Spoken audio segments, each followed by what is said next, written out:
Saviez-vous que votre corps est capable de se guérir seul, même de maladies que l'on croit incurables? Pas avec un rituel magique, pas avec un sort, juste avec quelques pratiques simples.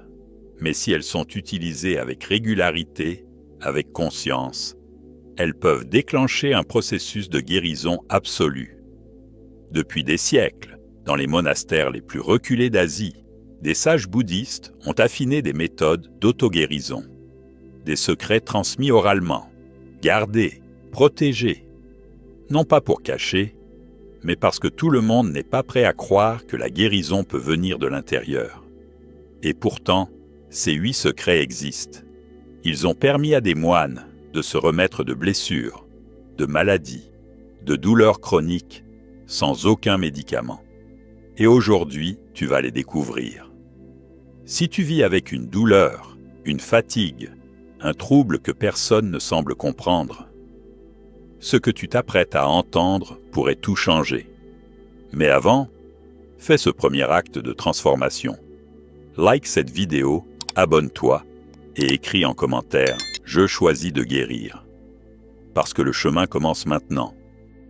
Secret numéro 1, le souffle thérapeutique. Réactiver l'énergie de guérison. Les sages bouddhistes enseignent que le souffle est le premier médecin du corps. Pas n'importe quel souffle, mais un souffle dirigé, conscient, chargé d'intention. Ils appellent cela le prana, l'énergie vitale. Quand le souffle est bloqué, la douleur s'installe. Quand il circule, la guérison commence. Dans les monastères, les moines pratiquent une technique de respiration simple mais puissante. On inspire profondément par le nez, en visualisant que l'air entre dans l'organe ou la zone douloureuse. On retient quelques secondes, et on expire lentement, par la bouche, comme pour souffler la douleur vers l'extérieur. Cette pratique réoxygène les cellules, calme le système nerveux et réactive les capacités naturelles de réparation du corps. 5 minutes par jour suffisent pour commencer à sentir un apaisement. Et si tu sens déjà que ton corps réagit intérieurement, like cette vidéo maintenant. Ton engagement, c'est ton premier pas. Secret numéro 2. L'éveil par le mouvement. Libérer les blocages physiques invisibles. On croit souvent que pour guérir, il faut rester allongé. Mais le corps, lui, veut bouger. Il veut circuler. Les moines zen pratiquent une marche lente, sacrée, appelée Kinhin. Ce n'est pas du sport. Ce n'est pas du fitness. C'est une reconnexion à chaque pas. Ils marchent pieds nus, en silence. Le regard détendu, les bras posés sur le ventre, le souffle coordonné au mouvement. Chaque pas est une micro-méditation. Et ce qui est incroyable, c'est que cette pratique rééquilibre le système nerveux, stimule la circulation sanguine et réduit les douleurs articulaires. Fais-le 10 minutes par jour, en silence, pieds nus si possible, et ressens. Ton corps n'a pas besoin de violence. Il a besoin de rythme, de respect, de présence. Reste bien jusqu'au secret numéro 7, car il révèle un mouvement ancien interdit au public pendant des siècles. Secret numéro 3, le massage conscient. Réveiller l'intelligence cellulaire. Le troisième secret est plus intime. Il vient de la tradition Thaï et des pratiques de guérison manuelle des moines des forêts. Ce qu'ils enseignent, c'est que les mains sont des canaux d'énergie et que, lorsqu'on les pose sur le corps, avec conscience, on peut communiquer directement avec les cellules. Chaque matin, ils massent lentement le ventre, le plexus solaire, les épaules. Pas pour détendre seulement, mais pour réactiver le dialogue entre le toucher et le système immunitaire. Tu peux commencer par un simple geste. Place tes mains sur la zone douloureuse. Ferme les yeux. Respire lentement. Et imagine que tes mains offrent chaleur, confiance, permission de guérir. Il ne s'agit pas de faire passer la douleur. Il s'agit de dire à ton corps « Je suis là. Je t'écoute. Et je ne lutte plus contre toi. » Et souvent, c'est à ce moment-là que le processus commence vraiment. Si jusqu'ici, quelque chose a résonné profondément en toi, partage cette vidéo à quelqu'un qui a besoin d'espoir. Tu ne sais pas à quel point ces gestes peuvent changer une vie. Secret numéro 4. L'immersion sonore. Vibrer pour guérir. Les douleurs ne sont pas que biologiques. Parfois, elles sont des mémoires coincées dans le corps, des traces d'émotions passées, de chocs oubliés, stockés dans les tissus, les organes, les nerfs. Les moines le savent, et c'est pourquoi ils utilisent le son comme un outil de guérison profonde. Dans les monastères tibétains, ils font résonner des bols chantants, des mantras sacrés, des gongs, non pas pour décorer l'instant, mais pour libérer ce que les mots ne peuvent atteindre. Chaque vibration entre dans le corps. Secret numéro 5.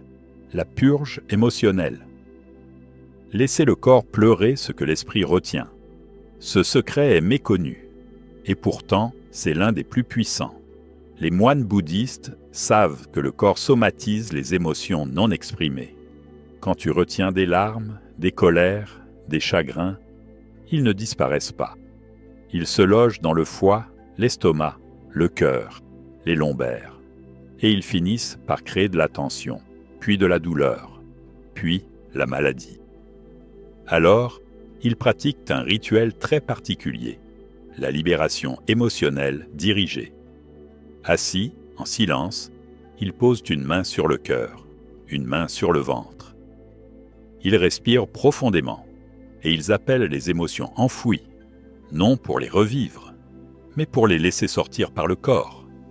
Les larmes peuvent venir, des tremblements parfois, et puis un grand vide, un soulagement, et souvent une douleur physique qui disparaît. Tu peux le faire seul, chez toi, mais tu dois te donner la permission de tout ressentir sans filtre. Si tu sens que c'est en toi, prends ce moment, respire et redis doucement « Je relâche tout ce que mon corps porte pour moi ». C'est à ce moment précis que le corps commence à s'auto-réparer. Secret numéro 6, l'alimentation énergétique, nourrir la régénération cellulaire. On parle souvent de bien manger pour être en bonne santé. Mais dans la tradition bouddhiste, on ne mange pas seulement pour se nourrir, on mange pour guérir. Les moines ne mangent qu'à certains moments de la journée. Ils évitent tout ce qui surcharge les organes, graisse, sucre, aliments morts. Mais surtout, ils mangent en conscience. Avant chaque repas, ils bénissent la nourriture. Pendant qu'ils mâchent, ils ferment parfois les yeux. Et chaque bouchée devient un acte de régénération, parce qu'ils y mettent une intention. Ce que je mange devient une médecine pour mon corps.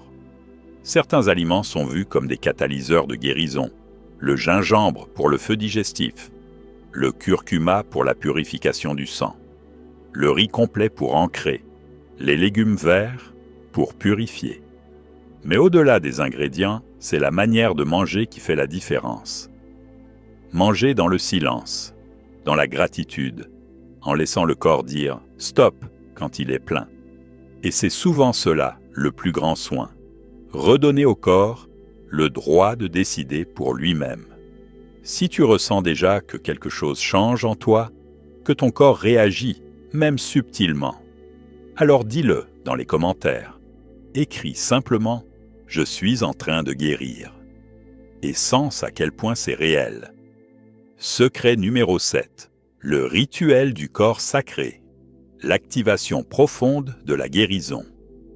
Ce secret n'est presque jamais enseigné à l'extérieur des monastères. Et pourtant, ceux qui l'ont expérimenté parlent de transformation profonde. Il s'agit d'un rituel corporel ancien, parfois appelé yantra, un ensemble de postures lentes, de pressions précises et de respiration synchronisée, destiné à réveiller les centres de vitalité bloqués. Ce rituel n'a rien à voir avec du yoga moderne ou des étirements classiques. C'est un code de mouvement sacré, pratiqué lentement, parfois dans l'obscurité, les yeux fermés, pour laisser le corps s'exprimer sans le mental. Les moines disent, quand le corps est écouté profondément, il se repositionne, il se réorganise, il se répare. Ce rituel se pratique en 3 phases. Éveil de la colonne, par un bercement rythmique du bassin. Libération du diaphragme, par une respiration sonore amplifiée. Enracinement dans les pieds, pour redescendre l'énergie et libérer les tensions dans les organes. Certaines personnes ont rapporté que leurs douleurs chroniques ont diminué dès la première semaine de pratique. Et les moines insistent, ce n'est pas la posture qui guérit, c'est l'intention avec laquelle tu entres dans le mouvement. Secret numéro 8. L'écoute du silence. Le pouvoir de l'immobilité consciente. Le dernier secret est peut-être le plus subtil, et pourtant, c'est celui qui scelle la guérison. Après les pratiques, les sons, les mouvements, les respirations. Les moines s'assoient, en silence, sans rien faire, et ils écoutent. Ils appellent cela shamatha, le calme mental. Mais dans le corps, c'est un moment de réinitialisation totale. Le système nerveux se calme, le cœur se régule, les cellules s'alignent. Dans ce silence, le corps entre dans un état de réparation profonde, parfois plus puissant que le sommeil, parce que c'est un silence habité, un silence d'écoute, pas d'oubli. Tu peux le faire, chaque jour. Assieds-toi, même 5 minutes, ferme les yeux, pose tes mains sur ton ventre et dis intérieurement « Je n'attends rien, je laisse mon corps être ». C'est dans ces instants que beaucoup ont ressenti une paix jamais connue et que certaines douleurs se sont simplement éteintes. Et maintenant, fais une pause. Respire, sens ton corps, là, maintenant. Pas hier, pas demain, juste maintenant. Ce corps qui t'a accompagné depuis ta naissance, qui a tout encaissé, qui a tout porté, même quand tu ne l'écoutais pas, même quand tu le jugeais, même quand tu pensais qu'il t'avait trahi. Mais la vérité, c'est que ton corps ne t'a jamais abandonné. Il a simplement crié quand tu l'as oublié. Il a ralenti quand tu allais trop vite. Il a créé la douleur, non pas pour te punir, mais pour te ramener à toi. Chaque tension, chaque symptôme, chaque fatigue est un langage. Et à travers ces 8 secrets, tu as appris à décoder ce langage sacré. Non pas avec la peur, mais avec la présence. Non pas avec le contrôle, mais avec la compassion. Tu n'as pas besoin d'être un moine. Tu n'as pas besoin de fuir le monde ou de changer de vie. Tu as juste besoin de réinstaller une relation vivante et consciente avec ton propre corps. Ce corps n'est pas un obstacle à ton épanouissement. Il est ton point d'ancrage, ton allié le plus fidèle, ton véhicule sacré. Et quand tu commences à le voir ainsi, quand tu choisis de l'aimer, non pas quand il est parfait, mais quand il est vrai, alors un miracle silencieux commence à s'opérer. La guérison devient possible. Pas forcément immédiate, pas forcément spectaculaire, mais réelle, profonde, durable et surtout libératrice. Car guérir, dans le fond, ce n'est pas juste faire disparaître une douleur, c'est redevenir ami avec soi-même. C'est faire la paix entre le corps et l'esprit. C'est se souvenir qu'on n'est pas brisé, juste blessé, et donc réparable. Et chaque fois que tu respires consciemment, que tu marches lentement, que tu poses tes mains avec douceur sur une zone endolorie, tu écris une nouvelle page. Tu rééduques ton corps à se faire confiance. Tu lui dis « Tu peux te détendre maintenant. Je suis là et je ne te lâcherai plus. » Alors oui, ce n'est peut-être pas un chemin rapide, mais c'est un chemin vrai. Et tu n'es pas seul à l'emprunter. Et si tout cela t'a touché, alors abonne-toi, active la cloche, laisse un commentaire avec les mots « Je me réconcilie avec mon corps ». Et surtout, partage cette vidéo à quelqu'un qui vit dans la douleur, dans le silence, parce qu'il a peut-être besoin d'entendre ça aujourd'hui. Le savoir, c'est bien, mais l'application transforme. Merci d'avoir écouté avec ton esprit et avec ton cœur. Ton corps te remercie déjà.